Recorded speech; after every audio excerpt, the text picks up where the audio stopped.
first camera that I'm not gonna buy. I'm not gonna buy it. I don't need it. I definitely don't need Cue it. the SpongeBob meme.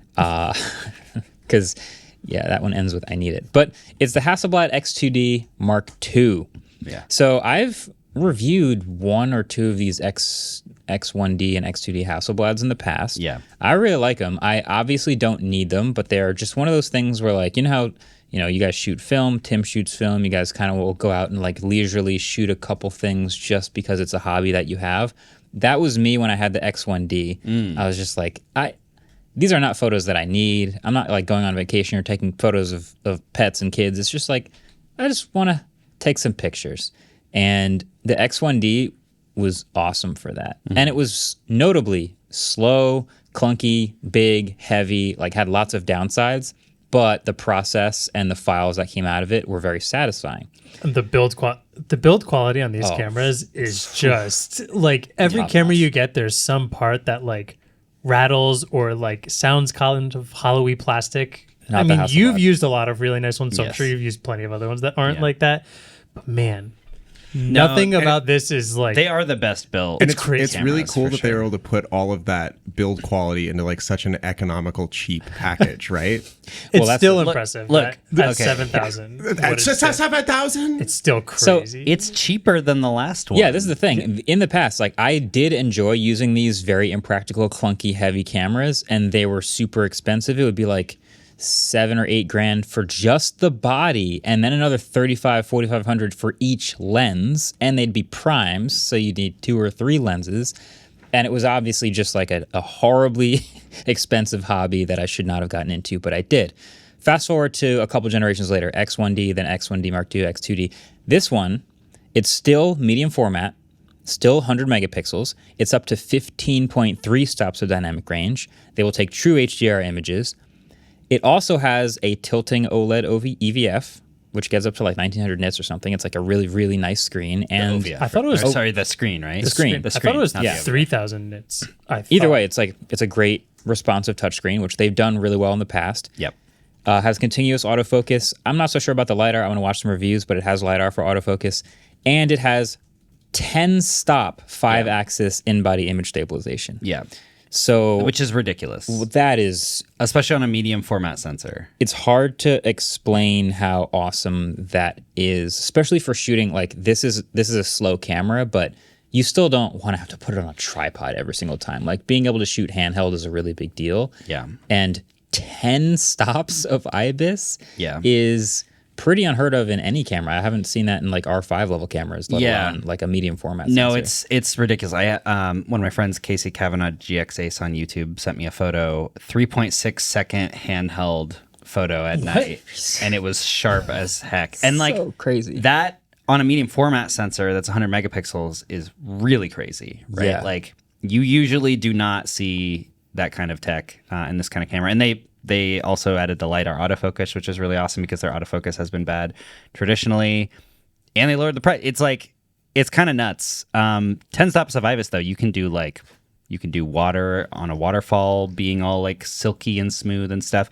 Yep. Traditionally, like the bigger the sensor size you go, the more you have to shoot it like film, because it's going to have worse stabilization. It's going to have, if it's higher resolution, then you see micro shake more, all this stuff. But they kind of like fixed all of these problems in this camera. Yeah.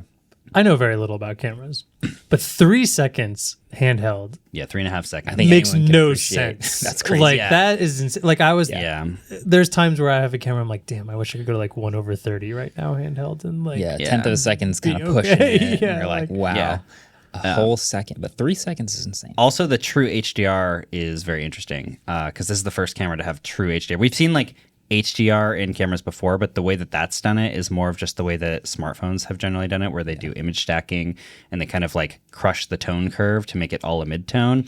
This one it elevates the peak, like the highlights, so that they get brighter. So they get physically brighter. And the screen on the back of this camera is HDR compatible. So when you take those images, you can see the detail in that, but it's brighter. And if you put it on a compatible screen like a MacBook Pro, you'll be able to actually see all that information. Yeah. Which is cool because traditionally, like that kind of HDR has been very limited to smartphones.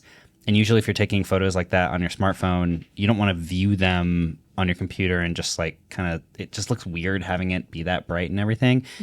And especially this kind of camera being in a RAW file, you can manipulate the shadows so that they're not like jacked up, but you can still see a little bit of detail, but it's not just a midtone. Yeah. Anyway, Just it's making very sure good. he's not clicking the buy button I'm as not. you're talking. I closed the tab. I closed the B&H tab. Yeah. You also are right, 1400 nits on the screen. My Yeah. bad. Yeah.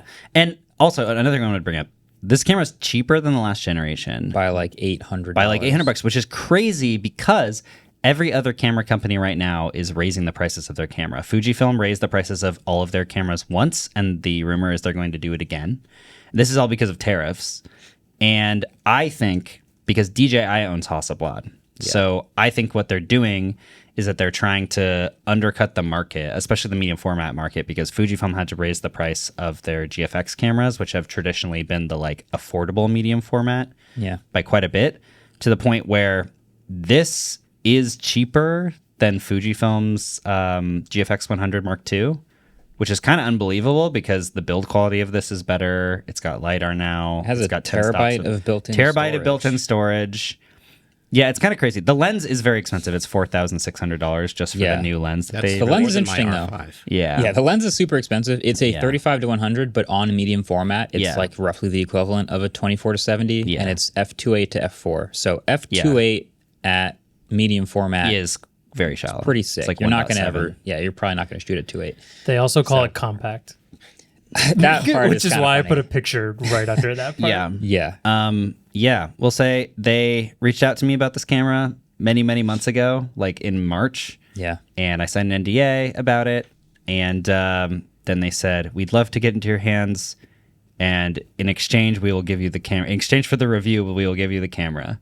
And then I said, I don't do that. And then they ghosted me. So that's the second time Hasselblad's done that to me, which sucks. But, the sad part about that is that from everything I've seen from people that I do very much trust, everything about this camera is incredible. It seems to be. I mean, I was just scrolling through like headlines. I haven't watched any of the videos yet, but just the headlines for people's reviews of like, this is peak medium format, like Hasselblad finally did it. It's a good deal at this price, like all these amazing headlines. So it seems like objectively a pretty great camera. I mean, again, like the Fuji GFX 100 Mark II, I still really like that camera, but it is quite a bit slower than this now. This has better image stabilization. It has the HDR, all of these things, and now it's cheaper. Man. Which is wild. Like when the rest of the entire camera market is being jacked up in price, the fact that they could make this even lower prices is wild. So Well, it's too bad, Hasselblad, because it's not going to work on me. I'm not going to buy one. Just checking. I'll check for the rest He's of the definitely episode. on VH. Don't When he need spaces it. out later, he's definitely buying. don't. Oh, Mark has that package just came. It's on your desk right now. yeah. I actually did open the B&H tab just to see. It ships mid-September. The sample photos from this camera look so The sample good. photos, They are if so good. you're unconvinced and you're just listening to us talk about an amazing camera and build quality and blah blah, like that's all, maybe it doesn't speak to you, maybe you're not a big photographer, but check out these sample images and tell me you don't wish you could participate in an experience that has that sort of output. Yeah. So That's sick. if you bought this camera, what do you think your shutter count would be on it after like a year of ownership? Did we mention a Miles good was on question. the podcast?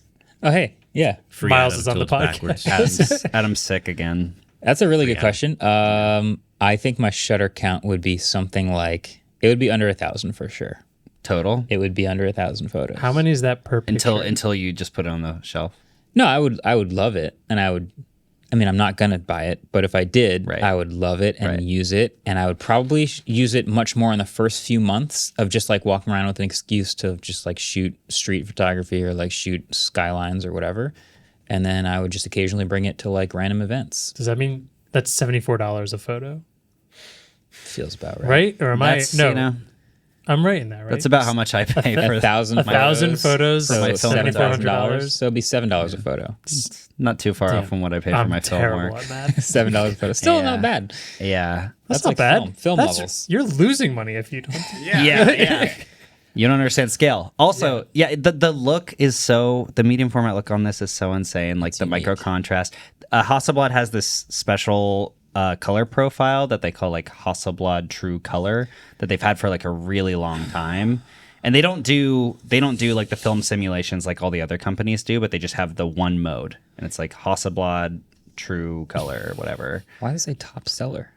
because people are buying it, dude. Really? Oh my Oh, goodness! yeah. Yeah, you better buy that fast. You're saying if I don't buy it now, it's gonna get delayed? That's or something? not what That I might- said, Marcus. Is that what you're saying? I did not say that. I said a lot of people are buying it. Listen. Anyway, their true color thing looks really, really good, and the micro contrast is made. Everything about it is great. On Hasselblad's website, it's sold Oh, out. I mean, Oh, he's on yeah, B&H. whatever. Oh man, so I guess I probably should go to B&H. Anyway, if I just wish they would let me review this without shilling for them. Well, that's why you have to join the rest of us in. Well, David, if any bullying of us, Marques if into any of buying us it, are so able it's to good. get our hands on this camera somehow, It's sold out on B&H too. no, it's not. No, it's not. I'm on B&H right It's just not in stock It's yet. not in stock yet. Yeah, Oh, that's why he said because it got shipping in announced September. yesterday. It's like not out.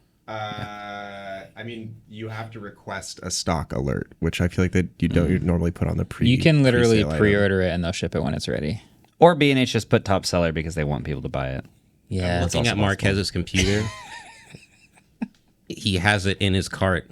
He has the lens that costs more than my R5 Mark II in his cart. Oh, you. I haven't done anything about it yet. I'm just Also- saying, like, if you really, really wanted to review this camera, or maybe even if like we wanted to see what some of those photos look like, be a and shame maybe if you like had an sneezed event in mid-September that we wanted to take it to. Would we or have it by then? No. I don't know. Well, there won't It only could, one way maybe. to find Yeah. out. Fair Anyway. enough. Fair enough. Hey, thanks for watching this clip. You might have noticed something if you look all the way at the bottom right or at the top right of your computer, depending on what OS you use. You've probably realized by now, it's Techtember. Welcome. Damn, did Waveform just do something for the Windows users out there? Shout out to the Windows users Now you out can't there. ever be mad. Yeah, but just so you know, it's going to be really busy and really fun. Hit the like button. Hit subscribe. Don't miss a thing. It's a wonderful time of year. Hype it up. Just like Hype it up. Aerosmith. Don't want to miss a thing. Did you say like Aerosmith? Nice.